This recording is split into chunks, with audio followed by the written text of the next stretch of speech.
Channel. Xin chào tất cả mọi người, chào mừng các bạn đến với Tuzi Channel. Thì tuần mới của các bạn như thế nào rồi? Tuần này Tuzi Channel sẽ bắt đầu một cái series là làm mochi nước. Nhưng mà không phải là làm mochi nước từ cái nước khoáng. Cái bản nguyên gốc là chúng ta sẽ làm từ nước khoáng. Thì ở đây mình sẽ thay thế nước khoáng bằng những loại nước chảy khác, chẳng hạn như là Fanta, Sprite hoặc là Coca-Cola. Thì như các bạn đã biết là mochi nước chúng ta còn một nguyên liệu khá là đặc biệt là agar lạnh. Cái agar lạnh này thì chỉ có thể mua ở Nhật Bản mà thôi. Thì cái cấu trúc của agar lạnh này nó rất là khác so với những cái chất làm đông khác, chẳng hạn như là agar hoặc là gelatin hoặc là jelly, nó cấu trúc nó rất là khác. Nhưng mà cái agar lạnh này thì nó lại rất là mắc. Khi mình tìm hiểu thì ở những cái cửa hàng Nhật Bản nó bán cái agar lạnh này thì khoảng tầm hơn 150, 10 gram hoặc là 100 gram gì đó, mình không nhớ rõ. Nhưng mà nói chung là nó rất là mắc, cho nên là mình vẫn rất là băn khoăn là không biết có nên làm cái mochi nước này không, bởi vì nó không hợp với túi tiền của mình. Thì mình đã cố gắng tìm trên mạng xem là có những cái chất làm đông có thể nào thay thế được cái agar lạnh này không, mà nó cũng vẫn không thay đổi cái cấu trúc nhiều lắm. Thì những cái chất làm đông hiện có trên thị trường như là agar thì nó lại quá cứng, cũng như là nó thiên về giòn. Còn cái gelatin thì nó lại hơi không chịu được nhiệt, và cái jelly thì nó cũng cấu trúc nó cũng không giống. Cho nên là sau một hồi tìm kiếm thì mình có thấy là có một số người thì người ta sử dụng cái gọi là Konjaku jelly. Cái này cũng xuất phát từ Nhật Bản. Thì giá của 10 gram cũng khá là mềm, nếu mình nhớ không nhầm thì khoảng tầm 10 đến 15 ngàn. Thì ở Việt Nam mình thì cái jelly này người ta thường sử dụng để mà làm rau câu dừa. Thì như các bạn đã biết thì cái cấu trúc rau câu dừa mình nghĩ là nó sẽ khá là tương tự với lại mochi nước. Thì hôm nay mình sẽ bắt đầu làm mochi nước từ cái Konjaku jelly này cùng với lại Sprite. Thì chứ vậy thêm vào đó thì cái khuôn làm cái mochi nước thì các bạn có thể mua những cái khuôn làm đá hình tròn này ở những cái cửa hàng đồng giá Nhật Bản rất là dễ dàng. Này mình mua ở cửa hàng Nhật Bản ở trong Lotte thì khoảng tầm 40 ngàn, thì các bạn hay mua được dễ dàng. Vậy bây giờ chúng ta cùng bắt tay vào làm mochi nước từ Konjaku jelly và nước ngọt Fanta nha. Nước ngọt Sprite nha. Đầu tiên các bạn sẽ cho toàn bộ chai Sprite vào trong nồi. Thì các bạn sẽ cho vào và đợi cho đến khi khí ga tan hết hoàn toàn. Thì các bạn sẽ tiếp tục cho 2,5 gram bột rau câu vào. Thì 2,5 gram bột rau câu sẽ tầm khoảng 1/2 muỗng cà phê bột rau câu.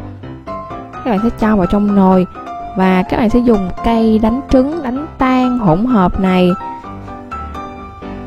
Sau đó các bạn sẽ bật bếp lên và đun nóng hỗn hợp. Các bạn tiếp tục quậy đều để tan các phần bột rau câu cùng với Sprite. Đánh cho đến khi mà các bạn đun hỗn hợp vừa đến mức vừa với sôi như bạn thấy ở đây. Các bạn sẽ bắt bếp xuống và nhắc nồi một bên. Và tiếp theo chúng ta sẽ chuẩn bị khuôn. Thì khuôn của mình có 3 viên, cho nên là ở đây một viên mình sẽ làm cùng với kiwi, một viên mình sẽ làm cùng với thơm. Sau đó chúng ta sẽ đổ hỗn hợp hỗn hợp jelly vào trong khuôn thông qua một cái rây để mà lọc bớt những cái phần jelly cặn còn sót lại.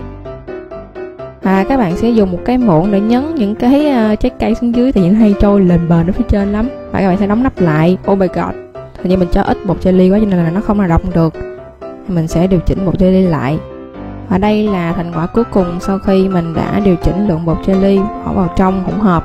Thì ra một cái cấu trúc rất là hoàn hảo như các bạn thấy ở đây. Và mình sẽ đổ ra dĩa. Các bạn sẽ bỏ bớt những cái râu ria không cần thiết để cho nhìn nó có thẩm mỹ hơn. Và đây là thành quả sau cùng, các bạn thấy không, rất là đẹp. Thì mình sẽ sắn cho các bạn thấy cái cấu trúc của cái này như thế nào, rất là mềm và dẻo. Vậy là mình vừa mới hoàn thành xong món mochi giọt nước. Thì như bạn thấy ở đây mình đổ mồ hôi rất là nhiều, cho nên là tóc, tai, quần áo đổ mồ hôi hết trơn rồi. Nhưng mà tuy nhiên thì rất là đáng đồng tiền, bởi vì mình đã thử thành công bột Konjaku jelly. Thì bột này mình nghĩ là một trong những cái có thể thay thế được cái bột agar lạnh, vì cái thành quả mà khi mà mình làm thử thì lần đầu tiên mình làm 2,5 gram với lại 390ml thì mình thất bại, bởi vì cái lượng bột nó không đủ làm đông cái lượng chất lỏng quá lớn như vậy, thì bị thất bại như các bạn thấy. Thì lần sau mình cho thêm vào khoảng là tổng cộng tất cả những cái bột agar bột jelly mà mình thêm là 8g, thì cộng được thành một cái cục như vậy. Texture cái cấu trúc rất là ok, mình nghĩ là giống cái mochi giọt nước khoảng từ 6 tới 7% nữa cơ, tại vì nó không có đứng mà nó dàn trải, kiểu như là nó khá là mềm, và cũng như là gần dạng như là cũng dẻo dẻo, rất là ok. Các bạn thấy ở đây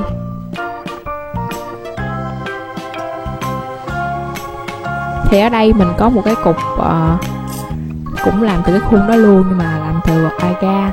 Thì vì sau khi test như vậy thì mình biết là agar hoàn toàn không thể nào làm được cái này, vì nó rất là cứng. Các bạn xem, thậm chí là nó có thể có độ nhảy luôn. Bởi vậy là agar thì chỉ có thể làm rau câu bình thường thôi, chứ không thể nào dùng để làm cái mochi giọt nước được. Và thử nghiệm rất là thành công, thậm chí là khi mà mình đổ với cả axit, những trái cây có axit như là trái kiwi với là trái thơm, thì những cái bóng mà có trái cây vào thì nó, tại vì có trái cây định hình ở bên trong nên là nó hơi đứng hơn so với lại chỉ là có Sprite không thôi.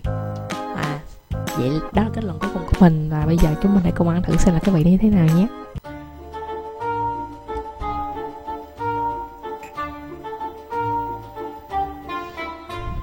Cái jelly này nó rất là dễ sắn, nó không như bộ agar, rất là dễ thương.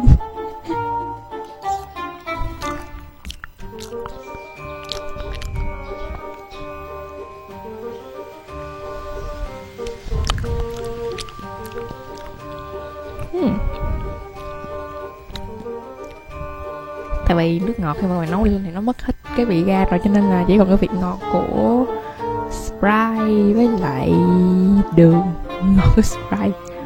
Nó tự tự nước chanh, nhưng mà tất nhiên là không phải là vị chanh rồi, vị Sprite. Ăn cũng rất là lạ miệng.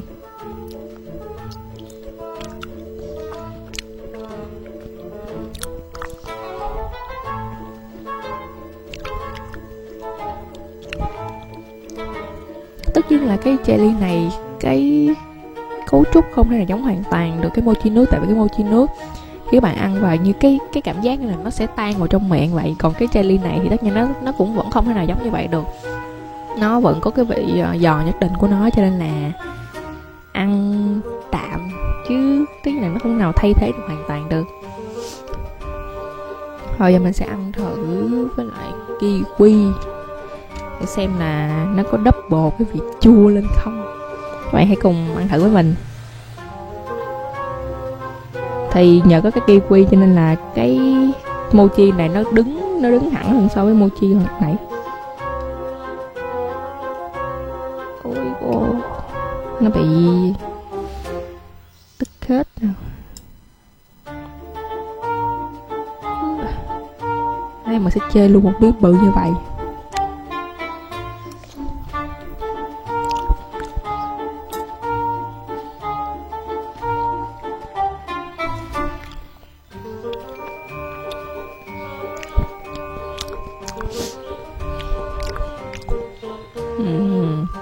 Cái vị kiwi nó lấn át hết lấn át hết cái vị của Sprite luôn.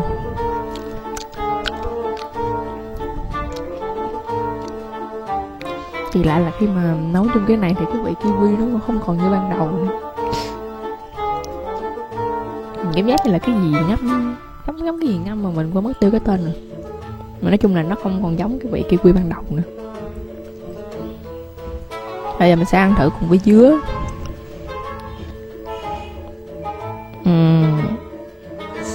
Một miếng. Cái dứa, tại vì khi mà mình làm khuôn nó bị trôi tuột cho lên phía dưới, cho nên là nó bị chìm xuống dưới đáy.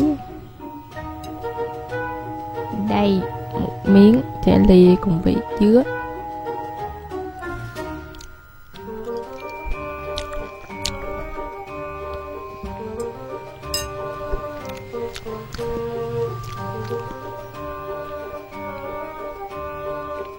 Chua quá.